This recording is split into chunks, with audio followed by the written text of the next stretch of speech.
إن الحمد لله نحمده ونستعينه ونستغفره ونعوذ بالله من شرور أنفسنا ومن سيئات أعمالنا من يهده الله فلا مضل له ومن يضلل فلا هادي له وأشهد أن لا إله إلا الله وحده لا شريك له وأشهد أن محمدا عبده ورسوله يا أيها الذين آمنوا اتقوا الله حق تقاته ولا تموتن إلا وأنتم مسلمون يا أيها الناس اتقوا ربكم الذي خلقكم من نفس واحدة وخلق منها زوجها وبث منهما رجالا كثيرا ونساء واتقوا الله الذي تساءلون به والأرحام إن الله كان عليكم رقيبا يا أيها الذين آمنوا اتقوا الله وقولوا قولا سديدا يصلح لكم أعمالكم ويغفر لكم ذنوبكم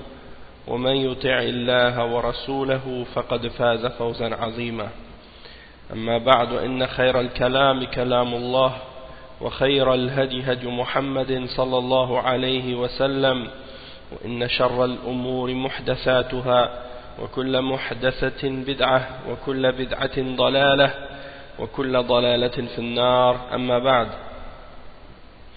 Donc on commence aujourd'hui le cours numéro 7 dans la lecture de l'explication du livre Kashf al-Shubuhat, le Sharh de Cheikh Salih al-Fawzan.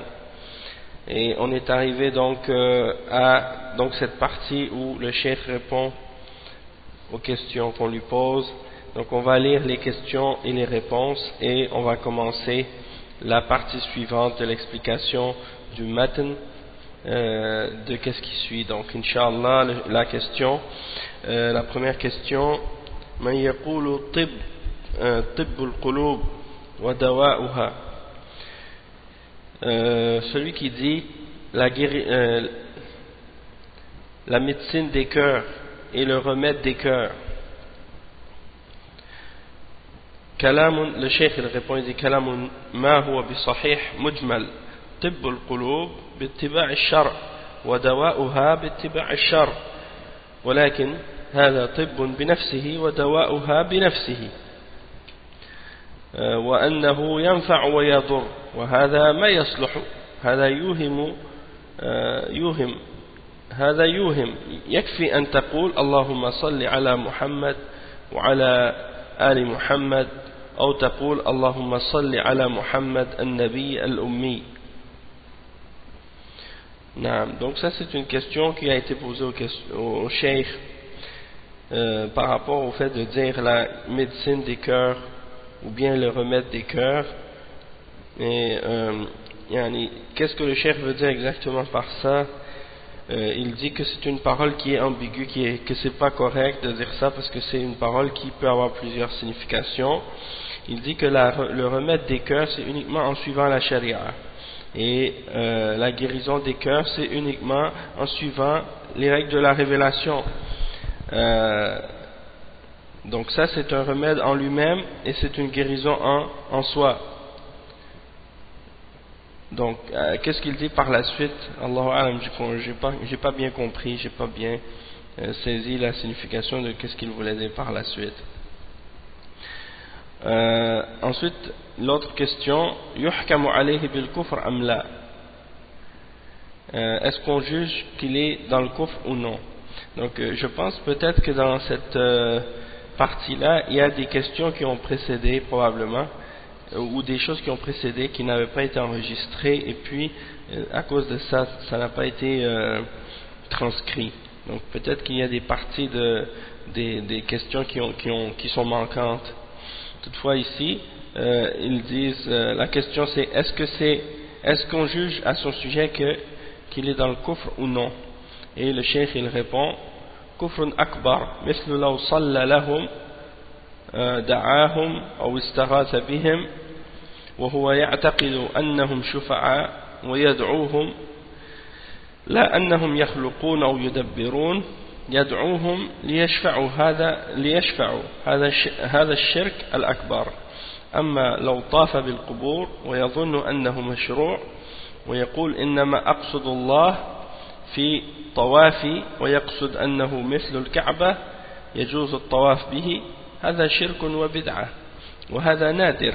فالطواف الذي يحصل منه الغالب أنهم يقصدون التقرب إليهم وهذا المعروف عنهم.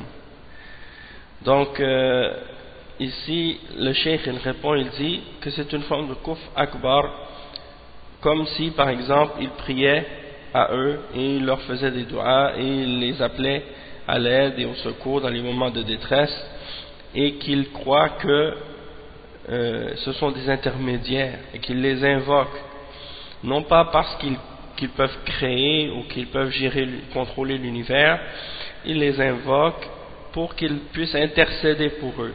Ça c'est une forme de shirk majeur. Et il dit par contre si la personne elle fait le tawaf, c'est-à-dire elle tourne autour des tombeaux et elle pense que ça c'est quelque chose qui est légiféré, et la personne dit je fais uniquement ça en me dirigeant vers Allah subhanahu wa ta'ala dans mon tawaf, et il fait ça de la même manière que à la Kaaba, et il pense que ça c'est permis de faire ce genre de tawaf. Cheikh il dit ça c'est shirk et bid'ah, et ça c'est très rare parce que la majorité lorsque ils font ce genre de tawaf autour des tombes, ils le font avec l'intention de se rapprocher de ceux qui sont dans ces tombeaux là, et ça c'est ce qui est connu à leur sujet. Une autre question, هذا الذبح عند عتبة المنزل هل هو شرك؟ La question c'est celui qui sacrifie un animal ou qui égorge un animal au seuil de la porte, sur le seuil de la porte d'une maison, est-ce que ça c'est shirk? Le cheikh il répond al-jawab هذا للجن هذا يفعلونه للجن هذا شرك أكبر هذا عبادة للجن. Donc le cheikh il dit ça, ils font ça pour le djinn, et c'est pour le djinn qu'ils le font, donc c'est une forme de shirk majeur. Ça fait partie de l'adoration des djinns.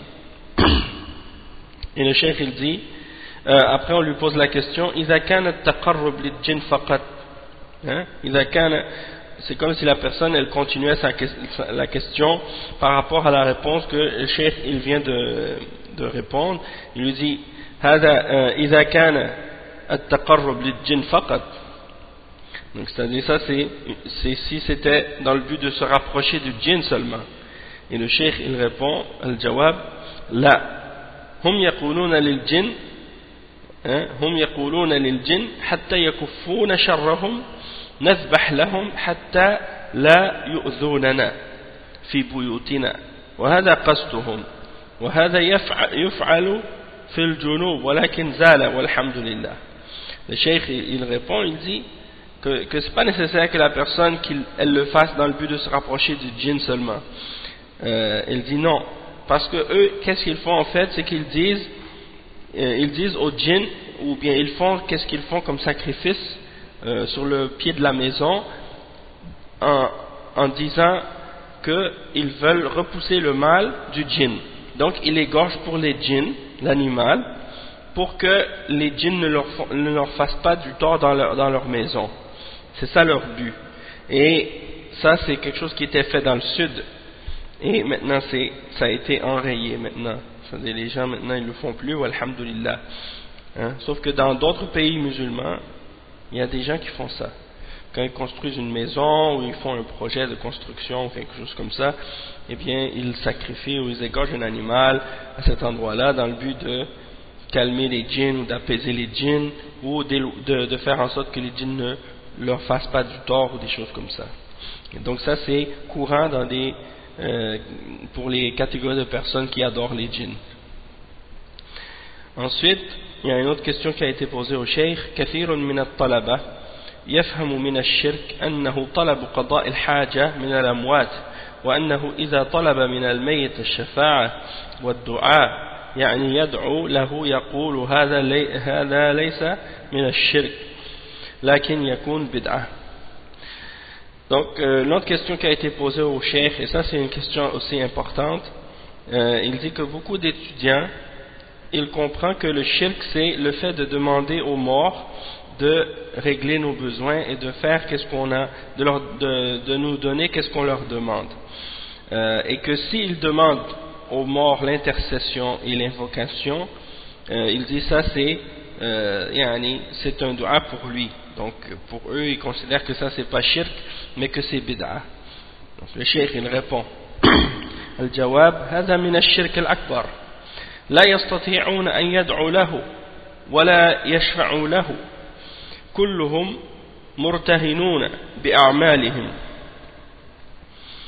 والدعاء والشفاعة تكون في حياته ولهذا لما استسقى عمر بالصحابة لم يستسقي بالنبي صلى الله عليه وسلم يشفع لهم وإنما استسقوا بالعباس ويزيد بن الأسود وبالدعاء ولو كان هذا شرعي لاستقوا بالنبي صلى الله عليه وسلم وقالوا ادع لنا يا رسول الله. Donc la réponse à cette question, le cheikh il dit, si tu demandes à un mort de faire des doigts pour toi, ou tu demandes à un mort d'intercéder pour toi, ça c'est du shirk akbar. C'est pas seulement une bid'a, hein, c'est un shirk akbar, une forme de shirk majeur. Parce qu'ils ne sont pas capables d'invoquer pour toi, ni d'intercéder pour toi lorsqu'ils sont morts. Eux, ils sont maintenant pris en otage par leurs œuvres. C'est-à-dire, du moment qu'ils sont morts, c'est-à-dire, ils sont pris en otage eux-mêmes par leurs œuvres, par les actions qu'ils ont faites. Et ensuite, il dit, l'invocation et l'intercession, ça c'est durant leur vie, quand ils étaient vivants. On pouvait leur demander, durant leur vie, d'intercéder pour nous ou de faire des doigts pour nous. Mais lorsqu'ils sont morts, on ne peut plus leur demander et ils ne peuvent plus faire rien pour nous. C'est pour cette raison-là que lorsque Omar ibn al-Khattab radiyallahu anhu, lorsqu'il avait besoin de faire al-istisqa, hein, de demander à Allah subhanahu wa ta'ala pour la pluie, eh bien il n'a pas demandé par le prophète sallallahu alayhi wa sallam que la pluie tombe, hein, et il n'a pas demandé l'intercession, il n'a pas demandé au prophète sallallahu alayhi wa sallam d'intercéder pour eux après sa mort. Qu'est-ce qu'il a fait? Il est allé voir l'oncle du prophète, Al-Abbas, et il est allé voir dans une autre occasion, c'était Yazid ibn al-Aswad, et c'est eux qui ont fait les du'a, et c'est à eux qu'ils ont demandé de faire la demande de la pluie, et par l'invocation également. Donc si c'était légiféré dans l'islam de faire la demande de la pluie par le prophète sallallahu alayhi wa sallam, même après sa mort, alors Omar ibn al-Khattab n'aurait pas demandé à des gens qui sont vivants, il n'aurait pas laissé le prophète Mohammed sallallahu alayhi wa sallam, hein, il aurait dit directement au messager d'Allah, demande pour nous, invoque pour nous, hein. Donc ça c'est un exemple, hein, comment on répond à ces questions-là. Une autre question qui a été posée au cheikh, Soual, Ya Cheikh,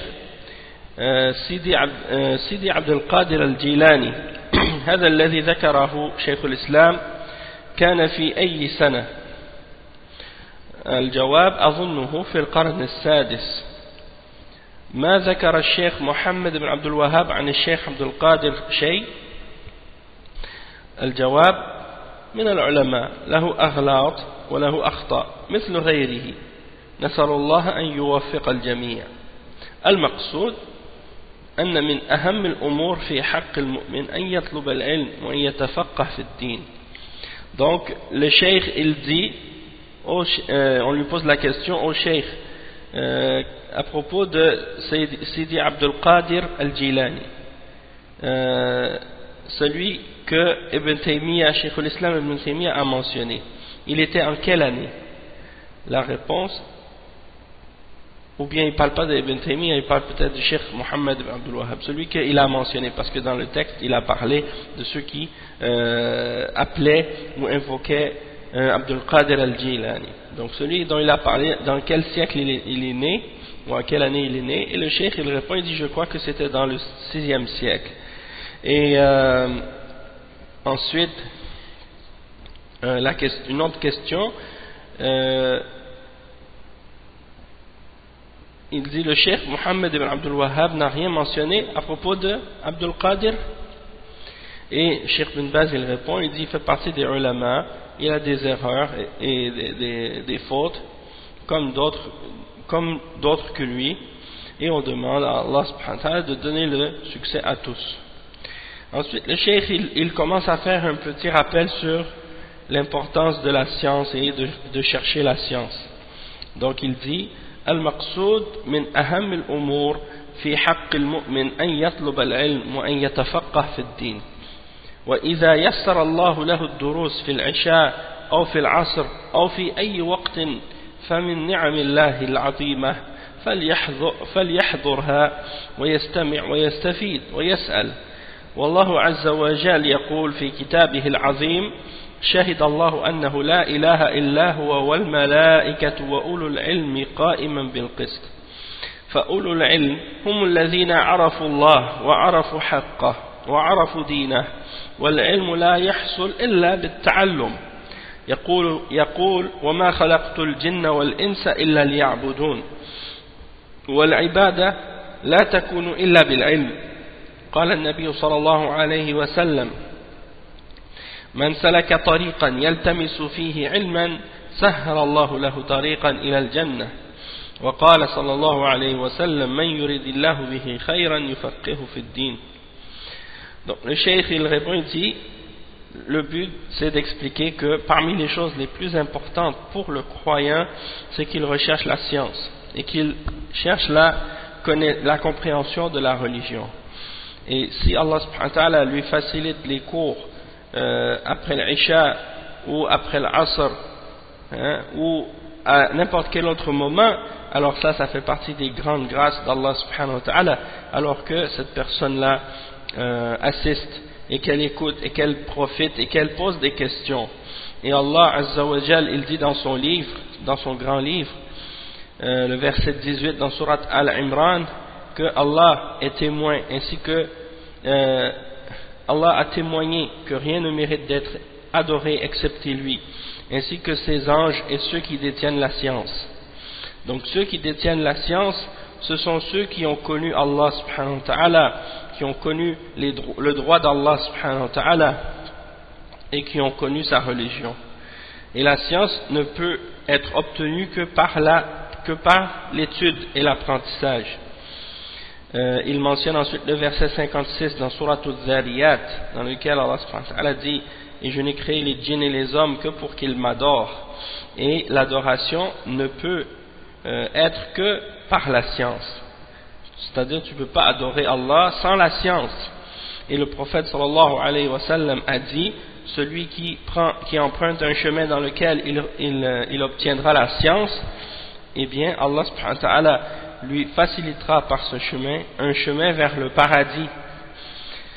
Et il mentionne un autre hadith dans lequel le prophète sallallahu alayhi wa sallam a dit celui à qui Allah lui veut du bien, il lui facilite, il lui donne la compréhension de la religion. Celui à qui Allah lui veut du bien, il lui donne la compréhension de la religion.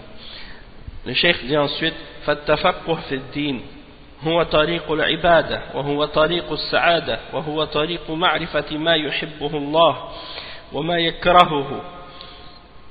يكرهه الله وما أوجبه الله وما نهى الله عنه فكل مكلف من جن وإنس يلزمه التعلم والتفقه في كل ما لا يسعه جهله حتى يعرف ما خلق له من طاعة الله وما نهى عنه من معاصي الله وحتى يعبد الله على بصيرة.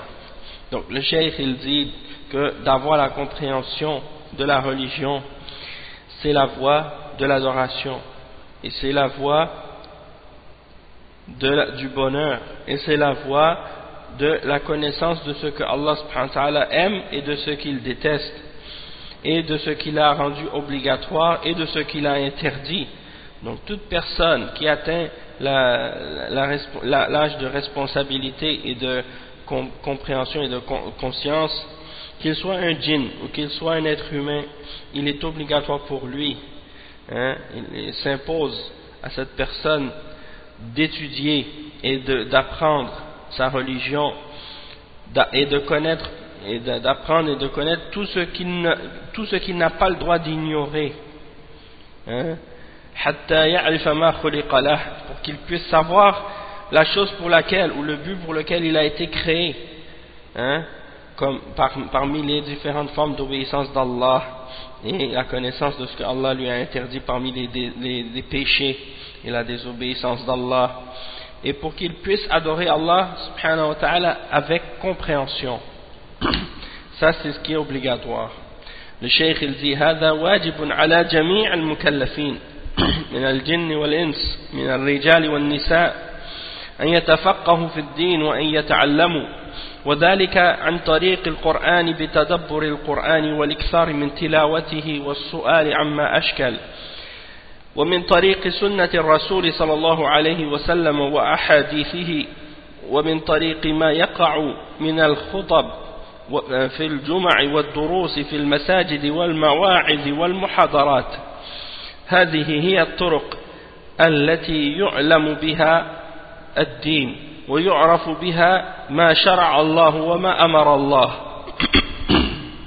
Le cheikh il dit, ça c'est qu'est-ce qui est obligatoire pour toute personne qui est responsable, qui a atteint un âge de compréhension et de responsabilité parmi les djinns et parmi les hommes, parmi les djinns et parmi les humains, parmi les hommes et les femmes. Ils doivent tous apprendre leur religion et chercher la compréhension de leur religion. Et ça se fait par le chemin de la lecture du Coran avec méditation, hein, et c'est-à-dire que tu lis le Coran et tu essaies de le comprendre, tu essaies de réfléchir sur sa signification et tu le récites constamment et régulièrement, et tu demandes des questions au sujet de ce que tu ne comprends pas dans le Coran. Et également ça se fait par la voie de la sunna du messager sallallahu alayhi wa sallam et la lecture de ses hadiths, hein? Et également ça se fait par la voie des discours de la prière du vendredi, lorsque tu vas écouter l'imam dans les discours du vendredi et dans les cours, dans les mosquées qui se donnent, de même que les exhortations et les conférences. Toutes ces méthodes, toutes ces techniques sont des moyens pour obtenir la compréhension et la science de la religion, et dans le but de connaître ce que Allah subhanahu wa ta'ala a révélé et légiféré et ordonné. Le cheikh il dit ensuite فالواجب على المكلفين أن يجتهدوا في هذه الأشياء حتى يعلموا ما أوجب الله عليهم وما حرم الله عليهم وأعظم ذلك وأيسره وأسأله العناية بالقرآن، يستطيع يقرأ القرآن في بيته ويتدبر ويتعقل، وكذلك يسمع إلى إذاعة القرآن فيها قراء مجيدون، فيها مواعظ، إذاعة القرآن فيها خير كثير عظيم، فيها مواعظ وفيها محاضرات وقراءة القرآن والتفسير، ونور على الدرب في الساعة 9 والنصف ليلا خير عظيم. Le cheikh il dit qu'il est obligatoire à toute personne qui atteint l'âge de conscience, de responsabilité, il doit faire des efforts pour apprendre et pour comprendre ce que Allah a rendu obligatoire pour lui et ce qu'il a interdit, ce qu'il lui a interdit.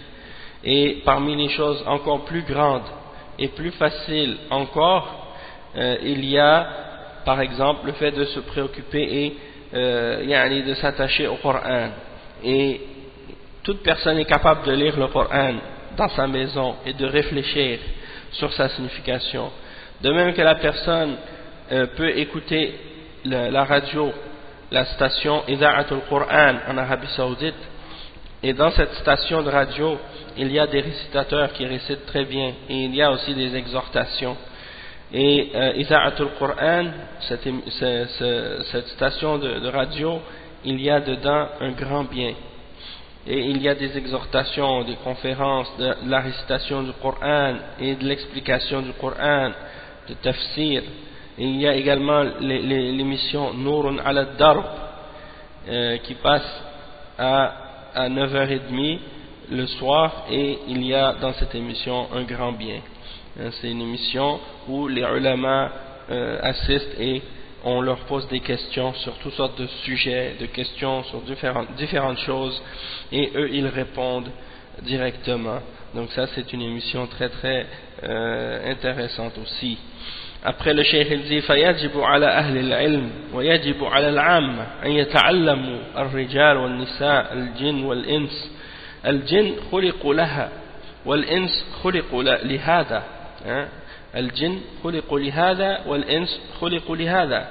فعلى الإنس والجن جميعا أن يتعلموا ويتفقهوا في الدين، وأن لا يتساهلوا في هذا الأمر، سواء كانوا رجالا أو نساء، سواء كانوا معذورين أو غير معذورين من جهة الأمراض وغيرها. فالمعذور الذي لا يحضر الدروس في المساجد يسمع إذاعة القرآن، يسأل بالهاتف ويكتب إلى العلماء ويقول أشكل علي كذا، والآن يسر الله الهاتف فهو نعمة من الله، ويسأل عن طريق الهاتف ويسأل عن طريق المكاتبة، يوصي ثقة يقول اسأل فلان عما أشكل علي من كذا وكذا. وأيضا المرأة كذلك توصي أو تسأل بالهاتف أو تكتب. والأمور بحمد الله ميسرة، ولكن المصيبة الإعراض والغفلة وعدم المبالاة، هذه المصيبة، نسأل الله العافية. Donc le cheikh il dit il est obligatoire à tous, à toute personne, il dit aux hommes de science et aux gens du commun de chercher à apprendre, qu'ils soient des hommes ou des femmes, des djinns ou des humains. Les djinns ont été créés pour cela et les hommes ont été créés pour cela. Alors les hommes et les djinns tous doivent apprendre et chercher la compréhension de la religion, et ils ne doivent pas prendre ça ils ne doivent pas prendre ça à la légère et négliger cette chose, qu'ils soient des hommes ou des femmes, peu importe qu'ils soient excusés ou non à cause des maladies ou des choses de ce genre, c'est-à-dire qu'ils soient excusés de se présenter dans les cours ou non. La personne qui est excusée de ne pas assister au cours à la mosquée, il peut écouter la radio et écouter les durus qui se donnent à la radio, ou il peut téléphoner pour poser la question par téléphone, ou il peut écrire aux ulama et leur demander sur les questions sur des choses qui leur causent des problèmes ou qui est compliqué pour eux. Et le cheikh il dit qu'aujourd'hui Allah subhanahu wa ta'ala a facilité par le téléphone, et ça c'est une grande grâce de la part d'Allah subhanahu wa ta'ala. Il demande par téléphone ou il demande par écrit, ou bien il donne la charge à quelqu'un qui est de confiance et qui est fiable, pour que cette personne pose la question pour elle à propos de ce qu'il a comme difficulté à comprendre dans la religion. De même que la femme également, elle peut demander à quelqu'un de poser la question pour elle, ou bien elle peut elle-même demander la question par téléphone ou par écrit. Donc les choses sont facilitées à notre époque, et le problème, malheureusement, le malheur, c'est que beaucoup de personnes se détournent et sont indifférents et insouciants, et c'est ça le grand malheur. Nasalullah al-afiyah. Donc ça c'était un bon rappel du Cheikh Ibn Baz à propos de l'importance de la quête du savoir et de la science de l'islam. Ensuite, il y a d'autres questions qui ont été posées. La question suivante: بالنسبة لدعوة القبوريين هناك ناس يخالفون ويقولون نحن ندعوهم إلى الله عز وجل ومع ذلك يطوفون معهم، فهل هذه الطريقة صحيحة وهل منهجهم صحيح؟ On a posé la question au cheikh à propos de la da'wa de ceux qui sont en train d'adorer les tombes. Lorsque on veut appeler des gens qui sont adorateurs de tombes, il y a des gens qui qui ne sont pas d'accord avec eux, qui ne sont pas d'accord avec eux dans l'adoration des tombes, et ils disent nous on les appelle à Allah, et malgré ça ils vont et ils tournent autour des tombes avec eux, ils font le tawaf autour des tombes avec eux. Est-ce que cette méthode elle est bonne? Est-ce que leur méthodologie elle est correcte? Et le cheikh il répond إذا جلس بينهم يعلمهم مثل ما كان يجلس النبي صلى الله عليه وسلم مع المشركين ويعلمهم إذا جلس للتعليم ما يأخذهم أصدقاء إذا جلس معهم وبقي معهم وخالطهم أو حاضر فيهم يدعوهم هذا الواجب عليه. نعم. من هؤلاء من يطوف معهم؟ من هؤلاء من يطوف معهم. الجواب لماذا يطوف معهم؟ لا يطوف معهم، هذا غلط. لا يطوف بالقبور ولكن يعلمهم ويرشدهم ويقول هذا منكر، وأنه إذا طفت تقربا إلى صاحب القبر هذا شرك أكبر، وأن هذه عقيدة المشركين يطوفون يتقربون لصاحب القبر، هذا معروف عنهم.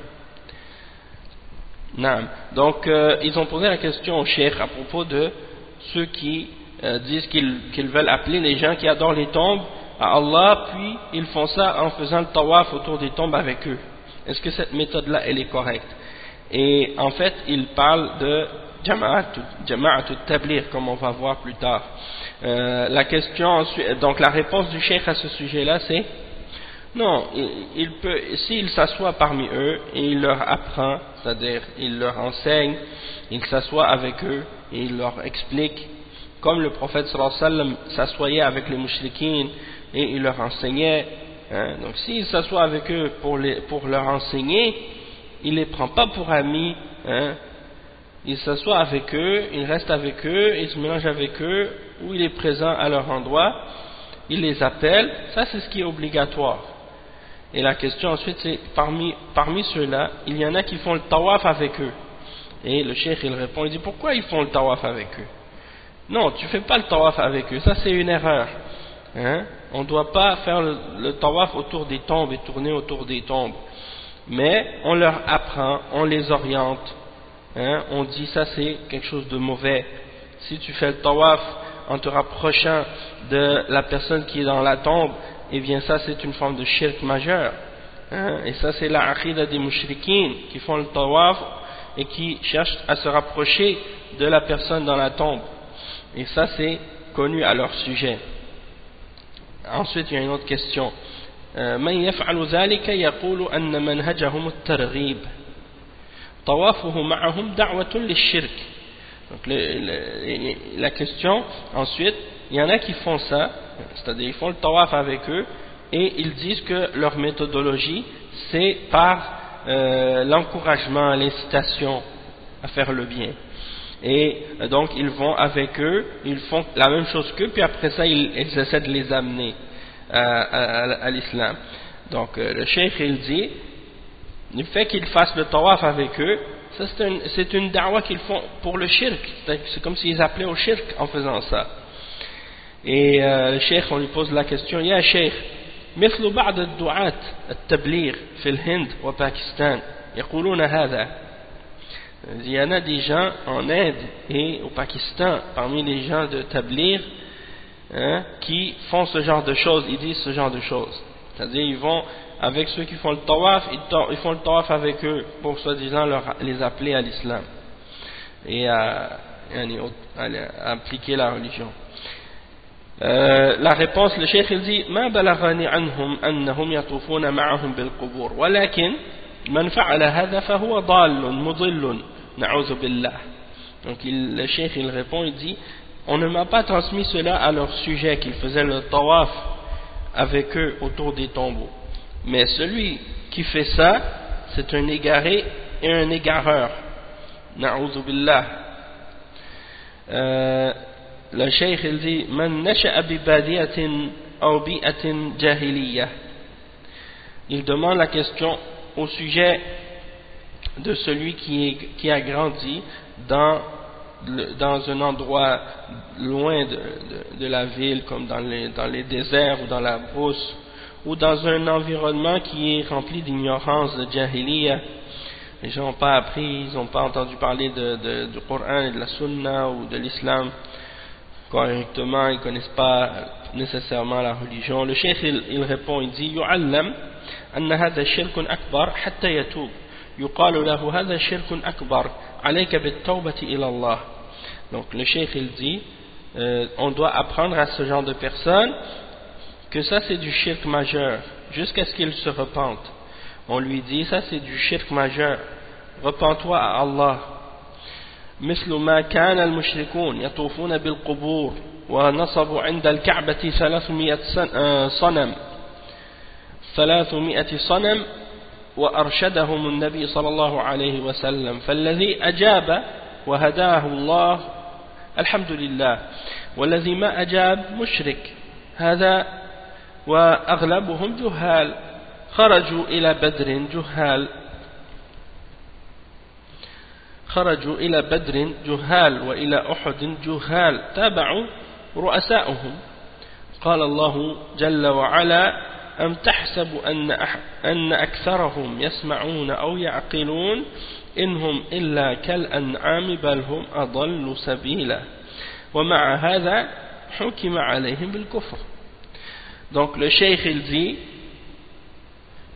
c'est la même chose que qu'est-ce que faisaient les mushrikoun qui faisaient le tawaf autour des tombeaux et ils ont placé autour de la Kaaba 300 idoles et le prophète sallallahu alayhi wa sallam les a appelés et les a orientés à l'islam, les a appelés à l'islam. Celui d'entre eux qui répond à l'appel, alhamdulillah, Allah l'a guidé, donc alhamdulillah. Et celui qui ne répond pas à l'appel, c'est un mushrik. Et la plupart d'entre eux sont des ignorants. La plupart qui sont sortis avec les mushrikines contre les musulmans à Badr, la plupart d'entre eux, ce sont des ignorants. Et la plupart de ceux qui sont sortis à Badr avec les mushrikines pour combattre les musulmans, c'était des ignorants aussi. Et ceux qui étaient partis à Uhud pour combattre les musulmans avec les mushrikines, eux aussi c'était des ignorants. Et ils ont suivi leur tête, leur chef. La plupart des kuffars, c'est des ignorants. Même chez les juifs et les chrétiens, chez les hindous, les bouddhistes, la plupart d'entre eux, c'est des ignorants. Ils font juste suivre leurs prêtres, leurs moines, leurs rabbins, leurs chefs. Ils sont ignorants, mais ils les suivent dans le shirk. Et le cheikh il cite le verset 44 dans Surat Al-Furqan, dans lequel Allah subhanahu wa ta'ala dit est-ce que tu penses que la plupart d'entre eux entend ou réfléchit ou raisonne? Ils ne sont que comme des animaux, comme des bestiaux, même qu'ils sont plus égarés encore du chemin. C'est-à-dire ils sont comme des bestiaux, comme des animaux, ils ne réfléchissent pas. Pourquoi ils sont créés, pourquoi ils font qu'est-ce qu'ils font. Ils ne se posent pas de questions. Ils vivent leur vie tous les jours, quotidien, comme ils se lèvent le matin, ils mangent, ils dorment le soir, ils se relèvent le lendemain, ils mangent, et ils dorment le soir, et ils ne se posent jamais la question, mais pourquoi j'existe, pourquoi je vis, pourquoi je fais qu'est-ce que je fais, pourquoi je prie à des statues, pourquoi je prie à des idoles. Ils ne se posent pas la question, c'est des gens comme ça. Et Allah subhanahu wa ta'ala, il nous les a décrits de cette manière-là. La plupart d'entre eux, ils ne réfléchissent pas, ils ne se posent pas de questions. Ils font qu'est-ce que leur chef ou la société leur ordonne de faire, et ils le suivent comme des moutons. C'est ça la plupart d'entre eux. Et le cheikh il dit, en terminant, il dit et malgré cela, Allah subhanahu wa ta'ala a jugé que ce sont des gens qui sont dans le kufr, malgré l'ignorance. Donc l'ignorance ici, c'est pas quelque chose qui empêche qu'on dise de ces mushrikines là que ce sont des gens qui sont dans le kufr. Donc c'est ça que le cheikh explique ici. Parce qu'il y a des gens qui vont dire par exemple, non, les chrétiens c'est pas des kuffars parce qu'ils sont ignorants, les juifs c'est pas des kuffars parce que c'est des ignorants, les bouddhistes c'est pas des kuffars parce que c'est des ignorants. Les gens qui adorent les tombes c'est pas des kuffars parce que c'est des ignorants. Donc à la base ce sont tous des ignorants, mais malgré tout Allah subhanahu wa ta'ala les avait décrits comme étant des kuffars et des mushrikines. Donc c'est ça le raisonnement que le cheikh essaie de mentionner. سؤال ما ذكره الشيخ التويجري في جماعة التبليغ. C'est-à-dire on a posé la question à propos de ce que le cheikh Hamoud al-Tuwayjiri a mentionné au sujet de Jama'at al-Tabligh. Et le cheikh il répond, il dit man arafa minhum hujjatan ala man lam ya'rif wa man alima minhum yakunu hujja. Donc le cheikh bin Baz il répond, il dit celui qui a su il est une preuve sur celui qui n'a pas eu la connaissance, ou celui qui ne sait pas. Celui qui sait est une preuve contre celui qui n'a pas de connaissance. Celui qui sait est une preuve. Donc c'est-à-dire que Cheikh Hamoud al-Tuwayjiri il a écrit un livre sur Jama'at al-Tabligh, il a mentionné leurs égarements et leurs fausses croyances, leurs fausses pratiques, leurs bid'a, hein, et donc lui il s'est basé sur des connaissances qu'il avait à propos de Jama'at al-Tabligh. Et donc étant donné que il avait plus de connaissances sur eux que d'autres, eh bien ce qu'il a dit c'est une preuve par rapport à celui qui est ignorant à leur sujet, ou qui a des informations à leur sujet mais qui ne sont pas complètes, parce qu'il y a beaucoup de gens comme ça, ils se basent sur des connaissances limitées ou incomplètes, et puis après le Cheikh Hamoud al-Tuwayjiri c'est un exemple parmi les ulama qui ont mentionné les égarements de Jama'at al-Tabligh dans un livre qu'il a écrit à leur sujet, et il y a d'autres ulama aussi qui ont parlé.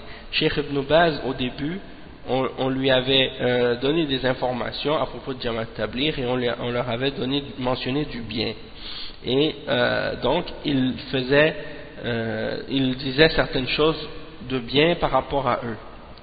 Quand on lui posait la question à propos de Jama'at al-Tabligh au début, c'est ce qu'il disait, certaines qui sont du bien, puis qu'il faut les encourager et ainsi de suite. Puis après par la suite il a dit mais la plupart d'entre eux ce sont des ignorants et ils ne connaissent pas la Aqidah, donc personne ne doit sortir avec eux excepté les gens qui ont de la science, pour leur enseigner.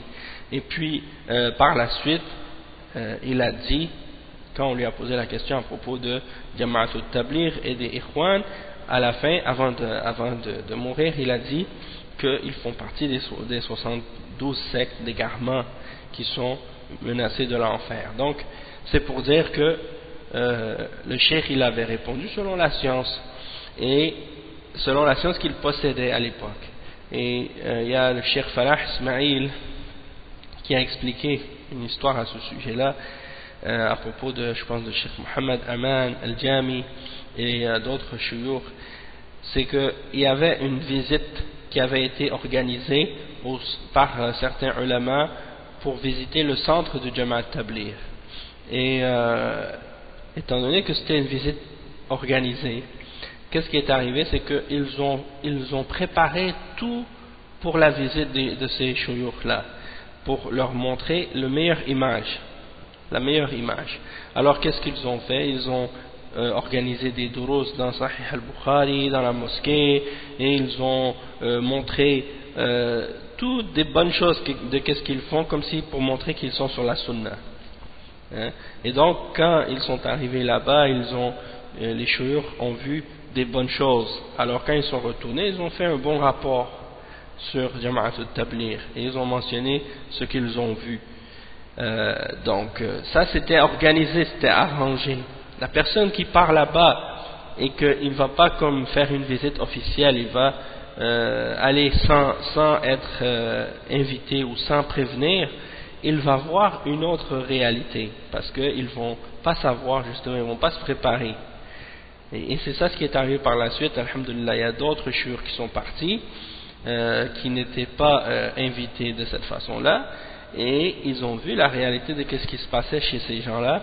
Et également, il y en a aussi qui faisaient partie de Jama'at al-Tabligh et qui étaient même parmi les gens qui étaient élevés en degré dans ce groupe, hein, qui avaient même donné une bay'a, hein, parce qu'ils ont une bay'a. Et donc qu'est-ce qui est arrivé? Ils ont quitté ce groupe par la suite, ils ont vu leurs égarements et ils ont écrit des livres et des rapports pour clarifier la réalité de ce groupe et qu'est-ce qu'il y a comme égarement et comme ignorance dedans. Et donc par la suite les ulama comme Cheikh Ibn Baz et d'autres ont connu la réalité de qu'est-ce qui était dans ces jama'at, et c'est là qu'ils ont averti les musulmans, mis en garde les musulmans contre ce genre de groupe d'égarement. Donc c'est très important de comprendre ça, parce que eux ils vont Jama'at al-Tabligh, qu'est-ce qu'ils font maintenant? Ils ont publié des livres, et dans ces livres-là ils mettent toutes les anciennes fatwas des ulama où on mentionnait du bien à leur sujet, et puis ils diffusent ça aux gens gratuitement. Ils donnent ça aux gens maintenant dans leur centre et dans leur mosquée pour créer des shubuhat aux gens, pour leur faire croire que les ulama disent du bien d'eux, alors que ce sont des paroles anciennes, hein, qui ont été réfutées par eux-mêmes, par les ulama même qui sont mentionnés dans ce genre de livre.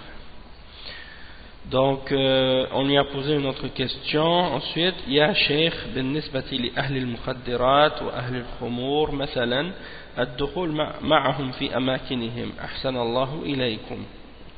الجواب: المقصود إذا كان وقف نفسه للدعوة وليس يتخذهم أصدقاء وأحباب يأكل ويشرب معهم يكون راضيا، لكن يقف عليهم يدعوهم هذا لا يجوز، هذا محرم.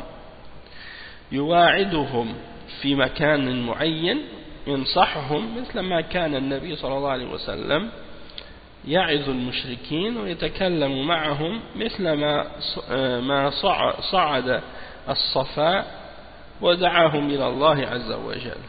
Donc le cheikh il dit, on lui a posé la question à propos des gens qui prennent de la drogue ou de l'alcool par exemple, est-ce que c'est permis de rentrer là où ils sont, à l'endroit où ils sont, pour leur faire la da'wa ou des choses comme ça? Et le cheikh il répond, il dit qu'est-ce qu'il faut comprendre, c'est que la personne, si elle vient puis elle leur fait la da'wa, elle ne doit pas les prendre comme devenir amie avec eux comme ça, puis commencer à s'asseoir avec eux, manger, boire et être satisfait de ce qu'ils font.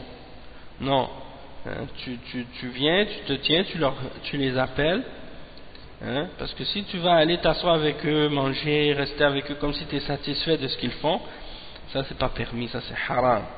Mais tu leur donnes un rendez-vous à un endroit spécifique, puis tu leur donnes la nasiha comme le prophète sallallahu alayhi wa sallam faisait lorsqu'il faisait l'exhortation aux mushrikines. Il leur parlait lorsqu'il est monté par exemple sur As-Safa, il a commencé à les appeler à Allah, et bien ça c'est un exemple. Après une autre question, بعضهم يكون في حالة سكر لما أنصحهم في مكان. Donc il dit certains d'entre eux, peut-être ils vont être ivres lorsque je vais leur parler dans un endroit spécifique. Le cheikh il répond, il dit على كل حال يروا الأوقات المناسبة، يقول لهم موعدكم في المكان الفلاني تحضرون للدعوة وإذا كانوا صادقين يحضرون. Donc le cheikh il dit de toute façon il voit les moments les plus qui conviennent le mieux, et il leur donne un rendez-vous à tel ou tel endroit pour qu'ils assistent, pour qu'ils puissent venir pour la da'wa, et s'ils sont sincères ils vont se présenter. الداعي إذا أراد أن ينصح هل يسمح بالمنكر أمامه؟ الجواب لا، ينكر عليه. Donc la personne qui fait la question c'est la personne qui fait la da'wa, si elle veut donner la nasiha, est-ce qu'il peut permettre qu'on fasse le munkar, qu'on fasse le péché devant lui? Le cheikh il répond, il dit non, il n'accepte pas, il ne doit pas accepter qu'on fasse le péché devant lui, il doit condamner ce péché-là. As-su'al, la question suivante, at-tawaf bil-Ka'ba, لما كان المشركون يطوفون بها كانوا يقصدون الأصنام 360 صنما أو ماذا كانوا يقصدون؟ الجواب ما أدري والله، هم يعبدونهم للتقرب إليهم، أما الطواف الله أعلم، لكن هم ما نصبوها إلا ليتقربوا إليها ويتشفعون بها. Donc on a posé la question au cheikh au sujet du tawaf qu'il faisait autour de la Kaaba, les mushrikoun. Il dit, est-ce que lorsqu'ils faisaient le tawaf autour des tombes, est-ce qu'ils avaient comme intention les 300 idoles qui étaient autour, les 360 idoles qui étaient autour, ou bien c'était pas ça leur intention? Et le cheikh il répond, il dit je sais pas, par Allah je sais pas, mais il les adorait et cherchait à se rapprocher de ces idoles. En ce qui concerne le tawaf, Allahu a'lam, mais ils les ont installés là, les idoles, uniquement pour se rapprocher par celle-ci et pour demander l'intercession. Une autre question ensuite, c'est مثل دعاة القبور لو أرسلنا إليهم أشرطة كتيبات عن التوحيد. الجواب هذا ينفع، هذا من سبل الدعوة. Quelqu'un a posé la question par rapport aux gens qui adorent les tombes et qui appellent à l'adoration des tombes. Il dit, si on leur envoyait des cassettes audio et des petits livres sur le tawhid, le cheikh il répond, il dit ça c'est quelque chose de bénéfique et ça fait partie des moyens de faire la da'wa. Et une autre question, as-su'al ya cheikh, قوله تعالى إنهم عن السمع لمعزولون، هل المقصود بها الإنس؟ Il mentionne un verset dans lequel Allah subhanahu wa ta'ala dit ils ont été écartés de l'écoute. Est-ce qu'on parle des êtres humains ici? Et le cheikh il répond, il dit al-maqsoud biha al-jinn, bihada al-jinn alladhina yastasriquna as-sam' 'an al-mala' al-a'la. Il dit on parle ici dans ce verset des djinns qui essaient de voler des choses qu'ils entendent des scribes, des anges qui écrivent. Donc ils essaient de voler des informations qu'ils écoutent. Donc ils ont été éloignés de cette écoute-là. Wallahu ta'ala a'lam. Donc ça c'est pour les questions et réponses. Il y en avait beaucoup aujourd'hui. Donc maintenant on va lire le texte, Inch'Allah, de Kashf al-Shubuhat. Et on va lire la quatrième shubha dans le livre. Le cheikh il dit wa'lam, Cheikh Mohammed ibn Abdul Wahhab rahimahullah il dit wa'lam أن هذه الشبه الثلاث هي أكبر ما عندهم فإذا عرفت أن الله وضحها لنا في كتابه وفهمتها فهما جيدا فما بعدها أيسر منها. Donc le cheikh il dit sache que ces trois shubha c'est les plus grandes shubhat qu'ils ont. Donc si tu as compris que Allah subhanahu wa ta'ala les a clarifiés dans son livre et que tu as compris ça de façon claire et bien que tu les as bien compris, sache que ce qui vient par la suite est encore plus facile à comprendre. Donc la shubha c'est la suivante, la quatrième shubha, فإن قال أنا لا أعبد إلا الله وهذا الالتجاء إلى الصالحين ودعاؤهم ليس بعبادة. Donc c'est ça leur shubha, c'est-à-dire ils nient que ils nient l'adoration des hommes pieux et que ils nient que ce qu'ils font pour les hommes pieux c'est une adoration, malgré qu'ils les invoquent et qu'ils égorgent des animaux pour eux, ils sacrifient pour eux. Donc ils disent par exemple, et si le cheikh il dit moi je n'adore que Allah, et le fait que je demande le refuge aux hommes pieux et que je les invoque, ça c'est pas de l'adoration. Le cheikh il dit فَقُلْ لَهُ أَنْتَ تُقِرُّ أَنَّ اللَّهَ فَرَضَ عَلَيْكَ إِخْلَاصَ الْعِبَادَةِ لِلَّهِ فإذا قال نعم فقل له بين لي هذا الذي فرضه عليك وهو إخلاص العبادة لله وحده وهو حقه عليك. Donc si dis-lui, est-ce que tu es d'accord, est-ce que tu approuves que Allah subhanahu wa ta'ala a ordonné ou a rendu obligatoire pour toi que tu l'adores avec pureté et avec sincérité, c'est-à-dire que tu lui voues une adoration qui est exclusive?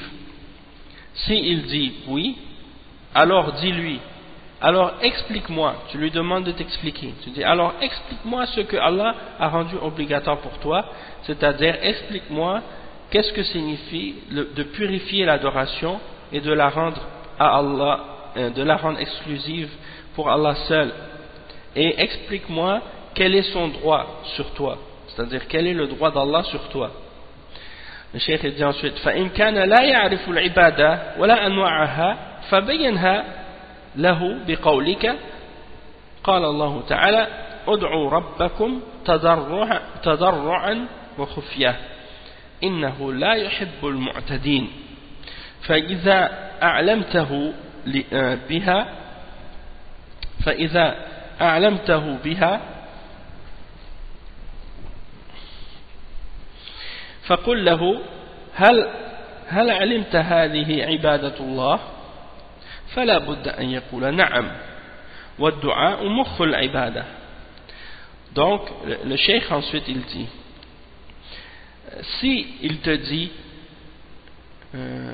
si tu vois qu'il ne sait pas ce qu'est l'adoration et il ne connaît pas non plus les différentes catégories de l'adoration, alors explique-lui qu'est-ce que l'adoration en mentionnant le verset dans lequel Allah subhanahu wa ta'ala il dit ud'u rabbakum tadarru'an wa khufya innahu la yuhibbul mu'tadin. C'est le verset 55 dans sourate Al-A'raf, dans lequel Allah subhanahu wa ta'ala il dit invoquez votre Seigneur en toute humilité et recueillement et avec discrétion, certes il n'aime pas les transgresseurs. Invoquez votre Seigneur en toute humilité et recueillement et avec discrétion.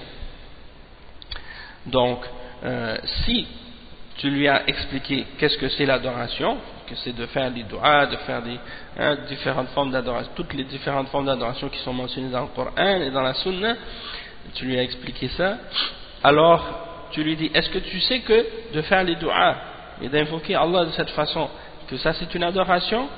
Alors il faut absolument qu'il te réponde oui, parce que le doigt c'est le cœur de l'adoration, c'est le centre même de l'adoration. Ad-du'a ou al-ibada, l'invocation c'est l'adoration, et dans le cheikh il dit que c'est dans la parole qu'il mentionne, c'est tiré d'un hadith qui est pas authentique, mais sa signification elle est vraie, c'est que l'adoration c'est le centre, le du'a, l'invocation c'est le centre de l'adoration, ou la pulpe de l'adoration si tu veux, et il y a une autre narration qui est authentique qui dit ad-du'a huwa al-ibada, le du'a c'est l'adoration.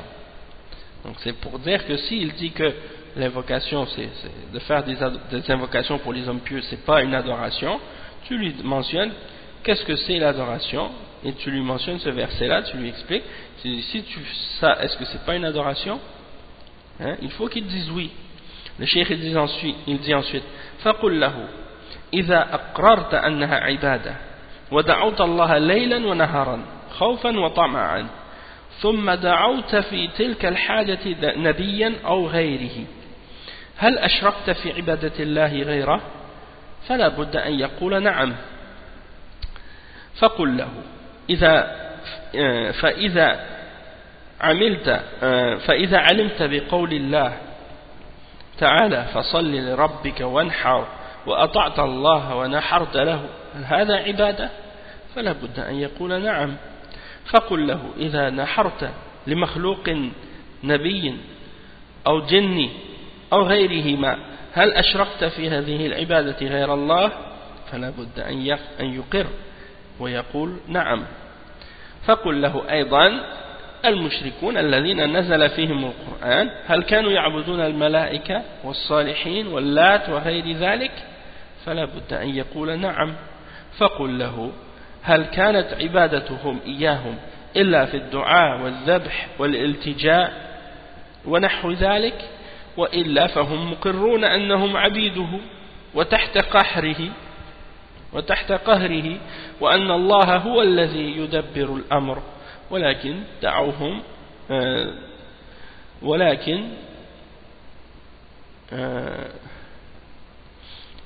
دعوهم والتجأوا إليهم للجاه والشفاعة وهذا ظاهر جدا.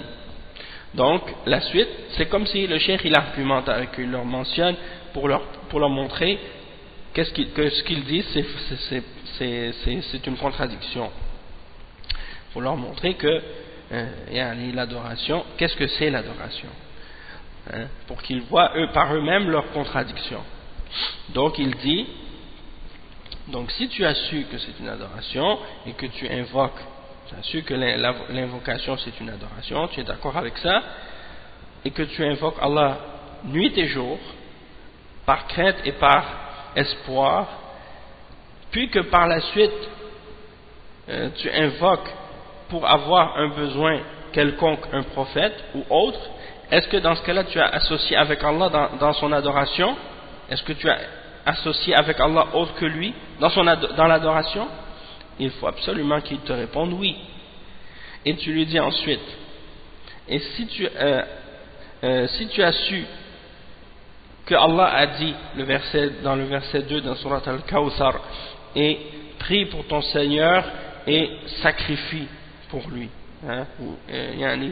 immole pour lui, et que tu obéis à cet ordre d'Allah et que tu vas immoler ou sacrifier un animal, est-ce que ça c'est une adoration que tu as fait?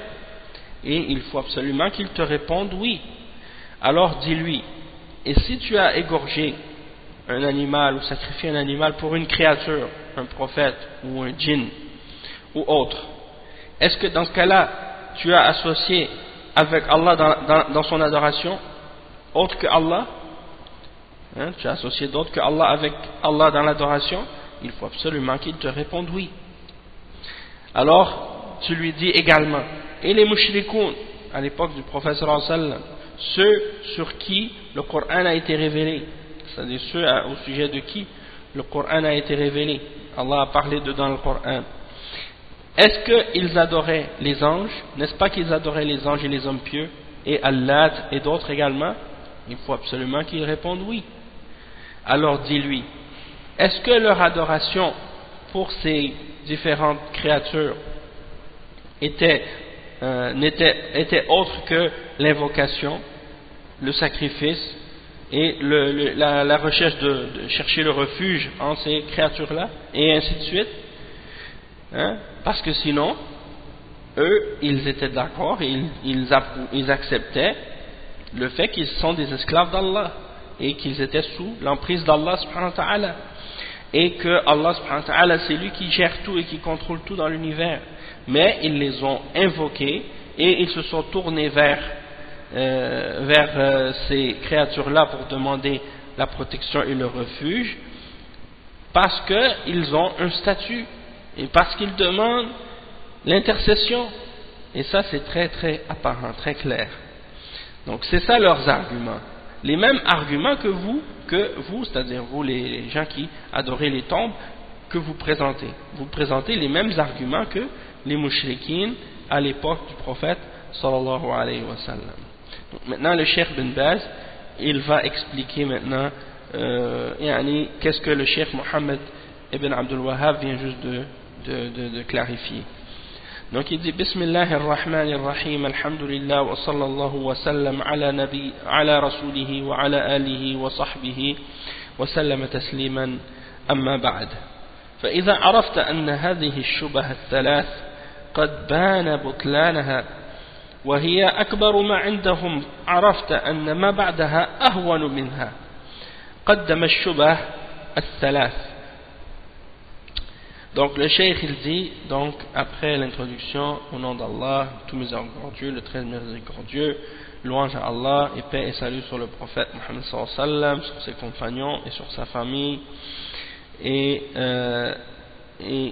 ensuite, lorsque tu as su que ces trois shubuhat qu'il a mentionné et qu'il a détruit, qu'il a mentionné la fausseté, qu'il a prouvé la fausseté, sont les trois plus grandes shubuhat qu'ils ont, donc tu as su que par la suite, qu'est-ce qui vient comme shubuhat ensuite sont plus faibles encore, sont plus faibles et encore plus faciles à détruire. Et il mentionne maintenant les trois premières shubuhat. قدم الشبه الثلاث قوله كون المشركون يشركون مع الله في الخلق والرزق وأنا لا أشرك بالله شيئا أعرف أن الله هو الخالق الرزاق بين له أنهم ما أشركوا في الخلق يعرفون أن الله هو الخلاق الرزاق. وكذلك إذا قال إن الشرك هو عبادة الأصنام بينت له أن المشركين عبدوا الأصنام وغير الأصنام. فإذا قال أنا لا أعبد الصالحين وإنما أتقرب إليهم ليشفعوا لي فقل هذا قصد المشركين ما عبدوهم لأنهم يخلقون ويرزقون عبدوهم ليشفعوا لهم ويتقربون إليهم ويقربوهم إلى الله هذا هو فنفس ما قلت هو الذي فعلوه. Donc les trois premières shubuhat, le cheikh il les résume ici. Il dit, quand il a dit le mushrik, que le fait que les mushrikoun font le shirk avec Allah, c'est dans la création et dans le rizq. Et il dit, moi je ne fais pas le shirk avec Allah, j'associe rien avec Allah, je sais que Allah c'est lui le seul créateur et le seul qui donne la subsistance. Là, dans ce cas-là, on leur a répondu, on leur a expliqué que les mushrikoun n'ont pas fait de shirk dans la création. Ils savent que Allah était le seul créateur, le seul pourvoyeur. Et on a mentionné les preuves de ça dans le Coran. Ensuite, l'autre shubha, c'est lorsqu'il dit que le shirk, c'est l'adoration des idoles. En voulant dire, moi j'adore pas des idoles, je me rapproche des hommes pieux, je leur demande l'intercession, donc c'est pas une idole, c'est un homme pieux. Donc c'est pas la même chose. C'est un prophète, c'est un ange. Et le cheikh il dit, eh bien on leur a répondu à cette shubha en leur disant que les mushrikoun, à l'époque du prophète sallallahu alayhi wa sallam, ils n'adoraient pas que les idoles. Ils adoraient les idoles, mais ils adoraient aussi autres que les idoles, comme les prophètes, les anges, les djinns, les hommes pieux, ainsi de suite. Donc c'est la même chose.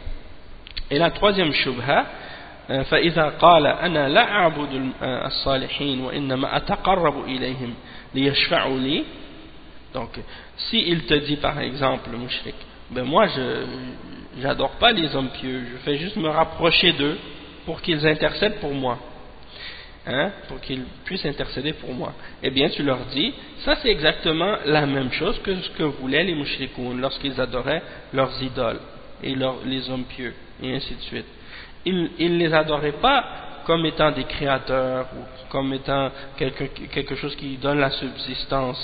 Ils les adoraient uniquement pour pouvoir pour qu'ils puissent intercéder pour eux. Et ils cherchaient donc à se rapprocher d'eux pour que eux les rapprochent d'Allah. C'est de cette façon-là qu'ils faisaient, et ça c'est exactement la même chose que ce que disaient les mushrikoun à l'époque du prophète sallallahu alayhi wa sallam. Le cheikh il dit ensuite, وقد تبين بطلان هذه الشبهة وتبين أنهم مشركون مقرون بأن الله هو الخلاق الرزاق وأنه ربهم وأن شركهم كان في غير ذلك من التقرب إلى غير الله بالعبادات. وعرفت أيضا أن شرك المشركين ما المقصود به عبادة الأصنام، منهم من عبد الأصنام ومنهم من عبد الملائكة ومنهم من عبد الأنبياء والصالحين وكذلك عرفت أنهم إنما عبدوهم ليقربوهم إلى الله زلفى وليشفعوا لهم وهذا نفس قصد الآخرين كما كان قصد الأولين. فإذا عرفت بطلان هذه الشبه الثلاثة أو الثلاث عرفت أن ما بعدها أيسر منها. Le cheikh dit donc tu as su la fausseté de ces shubuhat. On a clarifié que les mushrikoun ils affirmaient que Allah c'est lui le seul créateur, le seul qui donne la subsistance et qu'il est leur Seigneur, et que leur shirk n'était pas dans le fait de croire que c'est ceux qu'ils adorent en dehors d'Allah peuvent créer ou donner la subsistance ou ainsi de suite, mais c'était dans le fait de se rapprocher à autre que Allah par des formes d'adoration qu'il leur offre, qu'ils offraient à ces créatures. Et tu as su également que le shirk des mushrikines n'avait pas pour objectif uniquement les idoles, et que parmi eux il y en a qui adoraient les idoles, mais que ce n'était pas seulement les idoles qu'ils adoraient. Parmi eux il y en a qui adoraient les anges, d'autres qui adoraient les prophètes, et d'autres qui adoraient les hommes pieux. De même que tu as su aussi que ils les adoraient uniquement pour qu'ils se rapprochent, pour qu'ils les rapprochent un peu plus d'Allah et pour qu'ils intercèdent pour eux auprès d'Allah. Et ça c'est le même but que les adorateurs d'idoles et de tombes aujourd'hui ont comme intention lorsqu'ils se rapprochent des hommes pieux. Donc c'est exactement la même chose, c'est-à-dire que ce que les mushrikoun à l'époque faisaient, c'est la même chose, et l'intention qu'ils avaient, c'est la même intention que les mushrikoun d'aujourd'hui. Ok? Donc le cheikh il dit, si tu as compris ces trois shubuhat et que tu as compris comment répondre à ces trois shubuhat, eh bien qu'est-ce qui suit? Eh bien c'est encore plus facile à réfuter.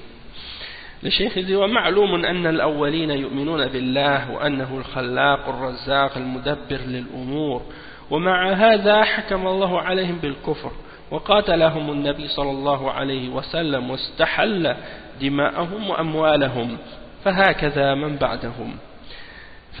Donc le cheikh il dit on a su également que les premiers parmi les mushrikoun ils croyaient en Allah et qu'ils croyaient que c'était lui également qui est le seul créateur, le seul qui donne la subsistance et qui contrôle tout ce qui se passe dans l'univers, tout l'univers. Donc malgré ça Allah les a jugés comme étant dans le kufr, et le prophète Mohammed sallallahu alayhi wa sallam les a combattus pour ça et a rendu leur sang et leurs biens licites, et de même que ceux qui sont venus par la suite parmi les gens qui faisaient le shirk, ils ont été combattus.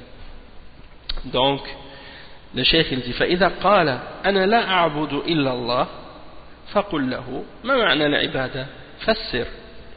Donc s'il te dit moi j'adore pas autre que Allah, j'adore que Allah, tu lui demandes c'est quoi l'adoration, explique-moi qu'est-ce que c'est, parce que la plupart d'entre les gens qui font le shirk aujourd'hui, parmi les gens qui se disent musulmans qui adorent les tombes, si tu leur demandes c'est quoi l'adoration, ils ne savent pas qu'est-ce que c'est, donc c'est pour ça que tu leur réponds.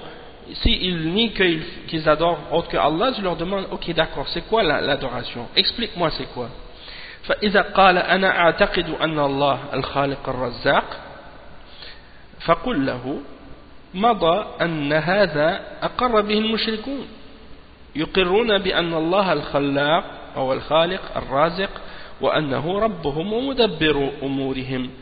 Donc le cheikh il dit, et si il te dit moi je crois que Allah c'est lui le créateur et celui qui donne le risque, alors tu lui dis on a déjà expliqué, on a déjà expliqué et on a déjà confirmé que les mushrikoun à l'époque ils affirmaient que Allah subhanahu wa ta'ala c'est lui leur créateur et celui qui donne la subsistance, et que c'est lui leur Seigneur, et que c'est lui qui gère tout dans l'univers et qui contrôle tout. On a déjà affirmé ça et confirmé ça.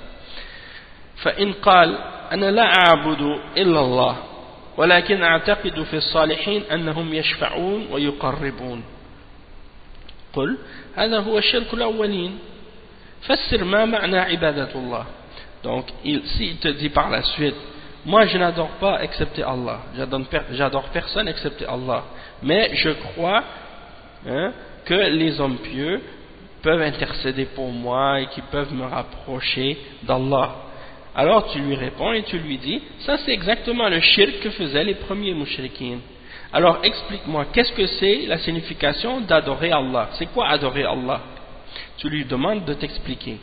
فإذا قال عبادة الله أني أدعوه وأطلب منه الهداية والرزق فقل هذه العبادة التي تؤمن بها وتقر بها أنها عبادة لله إذا دعوته تطلب الرزق وتطلب الشفاء وتطلب كذا هذه عبادة فإذا صرفتها لغير الله طلبتها من الولي من الصنم من الجن من الملائكة ألا تكون أشركت بالله في هذه العبادة فلا بد أن يقر وهكذا الصلاة والذبح فإذا صلى العبد لله وذبح لله هذه عبادة فيقول لا بد ولا بد نعم فإذا ذبح لغير الله ذبح الإبل والبقر أو الغنم أو الأصنام أو صلى لها ذبح الإبل والبقر أو الغنم أو الأصنام أو صلى لها أو سجد لها ألم يكن عبادة لها فلا بد أن يقول نعم محجوج. Donc le cheikh il dit, donc explique-moi c'est quoi l'adoration. Alors la personne, si elle dit l'adoration d'Allah c'est que moi je l'invoque et je lui demande de la guidance et la subsistance, alors tu lui réponds cette adoration en laquelle tu crois et que tu affirmes que c'est une adoration d'Allah, si tu invoques Allah subhanahu wa ta'ala en lui demandant le risque, en lui demandant la guérison, en lui demandant quelque chose, une chose quelconque, tu es d'accord que ça c'est une adoration pour Allah. Donc si tu l'offres cette adoration à autre que à Allah, tu la demandes par exemple, tu demandes à un wali ou à une idole ou à un djinn ou à un ange, n'est-ce pas dans ce cas que tu as associé avec Allah dans son adoration? Et il doit absolument affirmer et confirmer que oui, il doit affirmer et confirmer. La même chose pour la salat, la même chose pour le sacrifice. Si le serviteur prie pour Allah, fait la salat pour Allah, sacrifie pour Allah, est-ce que c'est pas une adoration? Il faut absolument qu'il dise oui. Donc, si c'est une adoration pour Allah quand tu le fais pour Allah, donc si tu le fais pour autre que Allah, comme tu égorges un animal comme un chameau ou une vache ou un mouton pour les idoles, ou que tu pries à l'idole, ou que tu te prosternes à l'idole, n'est-ce pas que ça c'est une adoration pour l'idole? Il faut absolument qu'ils disent oui. Alors dans ce cas-là, tu l'as réfuté. Tu as établi la preuve contre lui dans ce cas-là. Pourquoi? Parce qu'il disait au début que ce qu'il faisait, c'est pas du shirk parce qu'il n'adore pas d'autre que Allah. Il dit moi j'adore pas d'autre que Allah. Donc ça là tu viens de lui faire affirmer et admettre que d'offrir à autre que Allah une adoration quelconque c'est du shirk. Donc tu as le dessus sur lui maintenant, tu as établi la preuve contre lui. Ensuite le cheikh dit وبهذا يتبين بطلان شبه المشركين وأن من فصلها وانتبه لها وجادلهم بالحكمة والأسلوب الحسن يتضح الأمر ومن أراد الله هدايته وأن من أراد الله شقاوته فلا حيلة فيه. Donc le cheikh il dit par ces deux exemples là il dit par cela tu viens de clarifier la fausseté des shubuhat des mushrikin et que tu viens de montrer que celui qui détaille les choses, et qui fait attention, donc qui fait noter ces choses-là aux gens qui commettent ce shirk, et qui argumente avec eux avec sagesse et avec une bonne méthode, eh bien il clarifie, les choses sont clarifiées par la suite. Et celui pour qui Allah veut la guidance, il sera guidé, et celui pour qui Allah veut le malheur, eh bien il ne peut pas s'en échapper, parce que c'est Allah qui guide. Ensuite, le cheikh il mentionne d'autres versets. Il dit Kama qala jalla wa ala wa ma tughni al-ayat wa an-nuzur an qawmin la yu'minun. وقال سبحانه إن الذين حقت عليهم كلمة ربك لا يؤمنون ولو جاءتهم كل آية حتى يروا العذاب الأليم.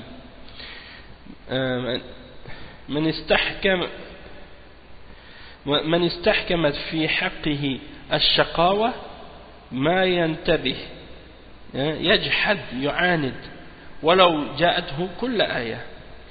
فأبو جهل وعتبة ابن ربيعة وأشباههم جاءتهم الآيات فسر لهم النبي صلى الله عليه وسلم الآيات ولكن كفروا عن جحد وعناد، كما قال تعالى قد نعلم إنه ليحزنك الذي يقولون فإنهم لا يكذبونك ولكن الظالمين بآيات الله يجحدون هؤلاء كذبوا يجحدون. وقال في قوم فرعون وجحدوا بها واستيقنتها أنفسهم ظلما وعلوا. Donc le cheikh il mentionne des versets pour montrer que beaucoup d'entre les kuffars et les mushrikines, Allah subhanahu wa ta'ala les a égarés, et que c'est des gens orgueilleux et des gens qui rejettent la vérité après l'avoir connue et avec compréhension. Ils ont compris les preuves clairement, mais ils ont refusé de se soumettre par orgueil et par fierté. Il mentionne le verset 101 dans Surat Yunus. Il dit mais ni les preuves, Allah subhanahu wa ta'ala dit ce qui signifie, mais ni les preuves ni les avertisseurs parmi les prophètes ne suffisent à des gens qui ne croient pas. Il n'y a rien que tu peux faire pour faire comprendre aux gens qui ne croient pas ou qui ne veulent pas croire, peu importe tous les versets et les signes que tu leur amènes. Et il mentionne également les versets 96 et 97 dans Surat Yunus aussi.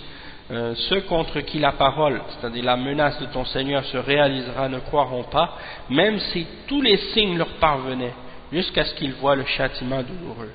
Donc ceux pour qui Allah subhanahu wa ta'ala a prescrit et a prédestiné le châtiment, il n'y a rien qui peut les sauver.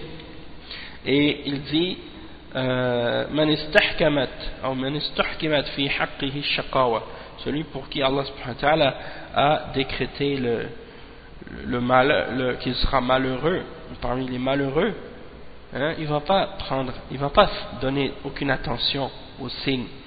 Il va rejeter et renier avec arrogance et orgueil, il va s'obstiner même si tu lui ramènes tous les signes, comme Abu Jahl par exemple, ou Utba ibn Rabi'a et des gens de cette catégorie là, tous les signes leur sont parvenus et le prophète sallallahu alayhi wa sallam leur a lu les versets et leur a expliqué la signification de ces versets là, et malgré tout ils ont rejeté la foi, ils ont renié et ils se sont obstinés contre la vérité. Et il mentionne le verset 33 dans Surat Al-An'am, dans lequel Allah subhanahu wa ta'ala dit قَدْ نَعْلَمُ إِنَّهُ لَا يَحْزُنُكَ الَّذِي يَقُولُونَ. Dit nous savons que ce qu'ils te disent t'attriste, mais ce n'est pas toi qu'ils renient, mais les injustes renient les signes d'Allah. Donc ils ont traité les signes d'Allah de mensonges et ils les ont reniés. Et il mentionne au sujet du peuple de Pharaon dans le verset 14 dans Surat An-Naml وَجَحَدُوا بِهَا واستيقنتها أنفسهم ظلما وعلوا.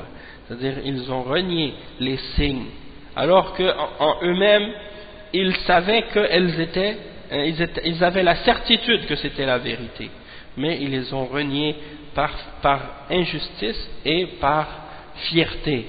Donc ils rejetaient les signes d'Allah par injustice et par fierté. Le cheikh il dit فالمقصود أن كثيرا من أعداء الله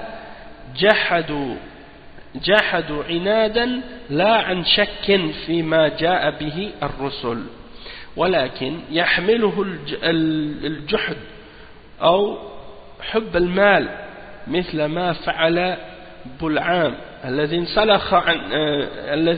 انسلخ من دينه نسأل الله العافية، وهو يعلم أن موسى جاء بالحق ومع هذا يدعو عليه وعلى بني إسرائيل طاعة لقومه وإيثارا للدنيا على الآخرة حتى أهلكه الله وانسلخ من العلم والإيمان نسأل الله العافية. Donc le cheikh il dit et qu'est-ce qui est important de comprendre maintenant, c'est que beaucoup d'entre les ennemis d'Allah ils renient par arrogance et par orgueil et non pas par doute de ce que les messagers leur ramènent. C'est pas parce qu'ils doutent, c'est pas parce qu'ils ne savent pas que c'est la vérité. Il y a beaucoup de gens parmi les gens aujourd'hui qui jugent avec les sentiments parfois par rapport aux kuffars et aux mouchriquins, et ils s'imaginent que tous les kuffars sont kuffars par ignorance. Ils pensent qu'il n'y a pas un kafir qui est ignorant parce que ils pensent qu'il n'y a pas un kafir qui est kafir parce que il rejette la vérité par arrogance et fierté. Ils disent lui s'il n'accepte pas l'islam c'est parce qu'il est ignorant, il ne connaît pas l'islam. S'il connaissait l'islam il aurait cru en l'islam. Ça c'est pas vrai. Quelqu'un peut connaître l'islam et le rejeter. Quelqu'un peut connaître l'islam et savoir que l'islam c'est la vérité et être convaincu que c'est la vérité, et malgré tout il est kafir. Et pourquoi? Par arrogance, par fierté, par orgueil, ou bien pour d'autres excuses. Quelqu'un par exemple, tu lui parles de l'islam, tu lui montres l'islam, tu lui dis que l'islam c'est la vérité, et tu lui dis est-ce que tu es d'accord avec ça? Il dit oui. Est-ce que tu es d'accord que l'islam c'est le haqq et que c'est la vérité? Il dit oui. Est-ce que tu crois que le prophète Mohammed sallallahu alayhi wa sallam c'est un messager? Il dit oui. Puis après tu lui dis est-ce que tu es prêt à l'accepter? Il dit non, parce que moi je suis de telle origine et de tel pays, et donc nos ancêtres ils étaient chrétiens, et donc moi je dois rester sur la religion de mes ancêtres, comme Abu Talib. Donc ça c'est des exemples. Ça ne veut pas dire que quelqu'un il rejette l'islam, ça veut dire qu'il est ignorant nécessairement. Il peut avoir la meilleure connaissance de l'islam, même il peut connaître l'islam mieux que beaucoup de musulmans, et malgré tout il est kafir. Pas par ignorance, par arrogance, par fierté, ou pour d'autres raisons futiles comme ça. Donc le cheikh il dit, qu'est-ce qui les amène à rejeter? C'est le fait qu'ils renient, ou bien parce qu'ils aiment l'argent. Tu vois des gens parfois, tu entends des kuffars qui disent des choses qui sont tellement absurdes, et tu leur montres même que qu'est-ce qu'ils disent c'est faux, et que c'est de l'absurdité, mais ils refusent de l'accepter. Ils refusent de l'accepter parce que s'il ne dit pas qu'est-ce qu'il dit, on va lui enlever son salaire, on va lui enlever son poste. Il y a plein de kuffars maintenant dans la société des kuffars. S'ils commençaient à glorifier l'islam et à dire du bien de l'islam, ils vont les mettre à la porte de leur travail, comme par exemple des journalistes ou des gens qui travaillent dans les médias ou dans la radio. S'ils commencent à glorifier l'islam et à dire du bien de l'islam, on va les mettre à la porte. Et eux, ils ont réussi à avoir un poste, avoir un prestige, avoir de la popularité, de la célébrité. Et ils disent, bon, si je commence à dire du bien de l'islam et à dire la vérité, on va me mettre à la porte. Donc, ils refusent d'accepter la vérité à cause de ça. Hein? C'est pas parce que la personne est ignorante. Des fois, elle sait très bien que qu'est-ce qu'elle dit c'est faux, mais elle aime l'argent, elle aime le pouvoir, elle aime sa position, elle veut pas laisser tomber ça. Elle aime la dunya. Et le cheikh il donne l'exemple de Bul'am. Bul'am, c'était un homme qui vivait à l'époque de Moussa alayhi salam, et Allah subhanahu wa ta'ala lui a donné un don, c'est que à chaque fois qu'il invoquait, il était exaucé. Hein? Et qu'est-ce qui est arrivé, c'est que il était avec Moussa alayhi salam au début, mais par la suite, qu'est-ce qui est arrivé, c'est que je me rappelle plus les détails, mais à un moment donné, il a invoqué contre Moussa alayhi salam et son peuple. Il a fait ça pour obéir à son peuple à lui. Donc il savait que Moussa alayhi salam est sur le haqq, et ce que Moussa alayhi salam faisait c'était la vérité. Hein? Puis qu'est-ce qu'il a fait? Il a invoqué contre Moussa et contre Bani Israël à l'époque. Et il a fait ça pour obéir à son peuple. Hein? Et parce qu'il préférait la dunya à l'au-delà, parce qu'on lui avait promis plein de choses de la dunya s'il faisait ça. Et qu'est-ce qu'il a fait? Il s'est détaché complètement de sa connaissance et de sa religion, et il a préféré la dunya, et il a fait des doigts. C'est de lui qu'on parle dans le verset, dans Surat Al-A'raf, à la fin. Dans Surat Al-A'raf, à la fin de Surat Al-A'raf, il y a un verset qui parle de lui justement. Je vais essayer de vous rattraper, de vous retrouver le verset en question. واتل عليهم نبأ الذي آتيناه آياتنا فانسلخ منها فأتبعه الشيطان فكان من الغاوين ولو شئنا لرفعناه بها ولكنه أخلد إلى الأرض واتبع هواه فمثله كمثل الكلب. C'est le verset qui commence, le verset 175 à 176. Et 177 aussi, 178, 179. Donc vous pouvez lire de 175 à 179. C'est-à-dire, et raconte-leur l'histoire de celui à qui nous avions donné nos signes et qui s'en écarta. Le diable donc l'entraîna dans sa suite, et il devint ainsi du nombre des égarés. Et si nous avions voulu, nous l'aurions élevé par ces mêmes enseignements. Mais il s'inclina vers la terre et suivit sa propre passion. Il est semblable à un chien qui allaite. Si tu l'attaques et qui allaite si tu l'attaques et qui allaite si tu le laisses. Tel est l'exemple des gens qui traitent de mensonges nos signes. Eh bien, raconte le récit, peut-être réfléchiront-ils. Donc ce verset-là, si tu regardes dans Asbab al-Nuzul, les causes de la révélation, ou bien dans le tafsir des ulama sur ce verset, il mentionne l'exemple de Bul'am. Donc c'est à ce sujet-là. Donc, nasallallahu al-afiyah, qu'Allah nous préserve de ça. Et après il dit, wal maqsoud anna al-mushrikin aqsam. Donc qu'est-ce qu'on doit comprendre, c'est que les mushrikoun sont différentes catégories. Ils ne sont pas une seule catégorie, comme certains s'imaginent. Les kuffars ne sont pas tous dans une seule catégorie. Il y a plusieurs catégories de kuffars, plusieurs catégories de raisons et de motivations derrière le kufr. Ce n'est pas une seule sorte de kufr qui existe. Et donc, le cheikh il dit وَمِنْهُمُ الْجَهَلَ وَهُوَ الْأَغْلَبِ الْأَغْلَبِ الْجَهْلِ كما قال تعالى أم تحسب أن أكثرهم يسمعون أو يعقلون إنهم إلا كالأنعام بل هم أضل سبيلا. Donc le cheikh il dit, parmi eux, parmi les mushrikines, il y en a des ignorants. Et ça c'est la majorité. La majorité de la raison du kufr et du shirk des gens, c'est leur ignorance. C'est le verset 44 dans Surat Al-Furqan, où Allah dit ce qui signifie, est-ce que tu penses que la plupart d'entre eux entendent ou raisonnent? Ils ne sont que comme des bestiaux, et ils sont même plus égarés encore. Donc ça c'est l'état de la majorité des kuffars et des mouchriquines. Et malgré tout, malgré leur ignorance, ce sont des kuffars et des mouchriquines quand même. Sauf que c'est des kuffars ignorants. c'est des mushrikines ignorants.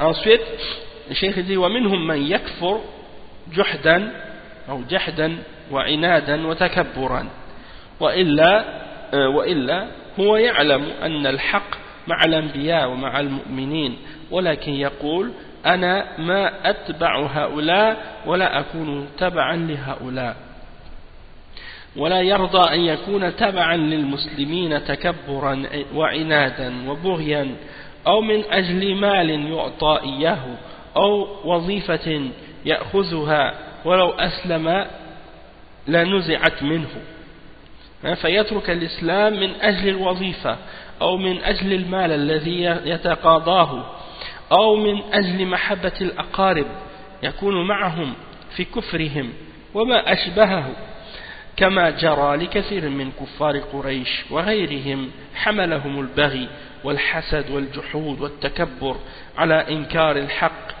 وعدم الرضا به كأبي جهل وعتبة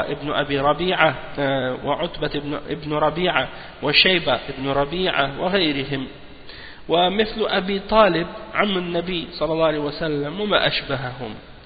Donc, le cheikh il dit, et parmi les catégories également, il y a celui qui rejette la vérité et qui rejette l'islam parce qu'il renie la vérité, parce qu'il veut renier la vérité, par arrogance, par fierté, par orgueil.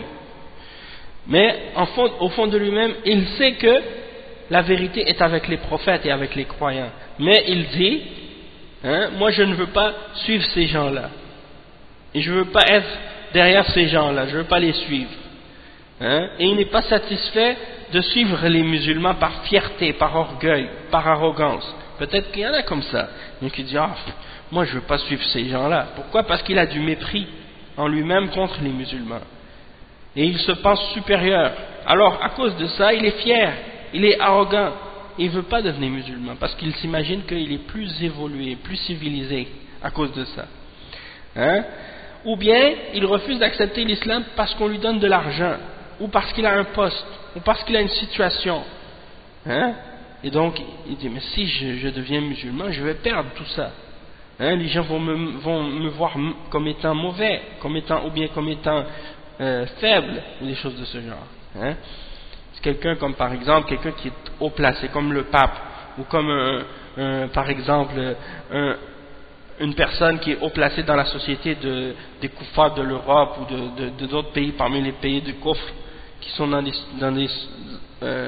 positions élevées de pouvoir et de prestige, ou qui ont des postes dans les médias ou des choses comme ça, et ils voient l'islam, ils voient que c'est la vérité, puis ils refusent de l'accepter parce que ils disent, si je deviens musulman, eh bien on va m'enlever ça, on va m'enlever ça, puis je ne pourrai plus le faire. Et puis il y a beaucoup de gens aussi dans le milieu des milieux de choses haram, par exemple, des gens qui font de la musique, qui font du rap, ou qui font des choses comme ça ou d'autres, et qui disent, je peux pas devenir musulman, même si je sais que c'est la vérité, je peux pas suivre ça parce que sinon je dois abandonner ça, je dois arrêter de faire la musique, et là je vais perdre ma célébrité, je vais perdre mon argent, je vais perdre ci et ça. Donc il dit, moi dans ce cas-là je vais pas accepter l'islam, je vais rester comme ça dans le coffre. Tout ça c'est des exemples qui peuvent faire que quelqu'un rejette la vérité, malgré qu'il sait que l'islam c'est le haqq. Et donc le cheikh il dit, il abandonne l'islam à cause de son travail, à cause de son poste, à cause de l'argent qu'on lui donne, ou bien à cause du fait qu'il aime ses proches, il ne veut pas leur faire de la peine, il veut rester avec eux. Il sait que sa famille sont des mouchriquines, des koufars, et si je deviens musulman, ils vont être tristes, ils vont être en colère contre moi, donc je vais rester dans le coffre, malgré qu'il sait que l'islam c'est le haqq. Donc tout ça c'est arrivé parmi les koufars de Quraysh. Et parmi eux, certains ont été poussés par la jalousie, ou par le reniement de la vérité, ou par orgueil, ou parce qu'ils par transgression, ou par rejet de la vérité, ou par satisfaction, par le fait qu'ils n'étaient pas satisfaits de la vérité, ou des choses comme ça. Donc, comme l'exemple de Abu Jahl de Utba ibn Rabi'a, de Shayba ibn Rabi'a et de d'autres également. L'exemple de Abu Talib aussi, l'oncle du prophète sallallahu alayhi wa sallam, et d'autres comme ça, il y en a plein comme ça. Même j'ai même rencontré des gens parmi des gens que je connaissais parmi les Haïtiens, quand je les ai appelés à l'islam. Il y en a un qui refusait de se convertir à l'islam, malgré qu'il disait oui, je suis d'accord, l'islam c'est la vérité et tout, mais moi je peux pas arrêter de manger du porc parce que j'aime trop le porc, hein. Et les Haïtiens, ils mangent il y a le plat national haïtien, si on veut, le plat le plus connu là en Haïti, celui que les Haïtiens aiment le plus, c'est le griot. Et le griot, c'est du porc grillé, hein.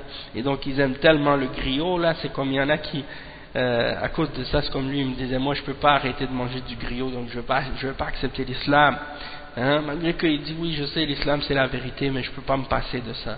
A'udhu billah. Donc t'imagines, il y en a un autre qui me dit non, je peux pas devenir musulman, je veux pas abandonner la danse, hein, j'aime trop danser, donc, moi je pourrais pas me passer de ça. Donc c'est des exemples comme parfois pourquoi quelqu'un refuse d'accepter la vérité pour des choses très futiles, alors que si elle réfléchissait, cette personne, puis qu'elle pensait à qu'est-ce qui l'attend dans l'au-delà, hein, l'enfer éternel, pour un petit plaisir ou un poste ou quelque chose de futile parmi les choses de la dunya, tu refuses d'accepter le haqq et tu brûles dans l'enfer pour l'éternité pour ça, est-ce que ça vaut la peine? Nasallallahu al-afiyah. Donc on va s'arrêter ici pour aujourd'hui et puis on va continuer la semaine prochaine, Inch'Allah. Subhanakallahumma wa bihamdik, ashhadu an la ilaha illa ant, astaghfiruka wa atubu ilayk. Barakallahu fikum wa jazakumullahu khayran, wa sallallahu wa sallam ala nabiyyina Muhammad wa ala alihi wa sahbihi ajma'in.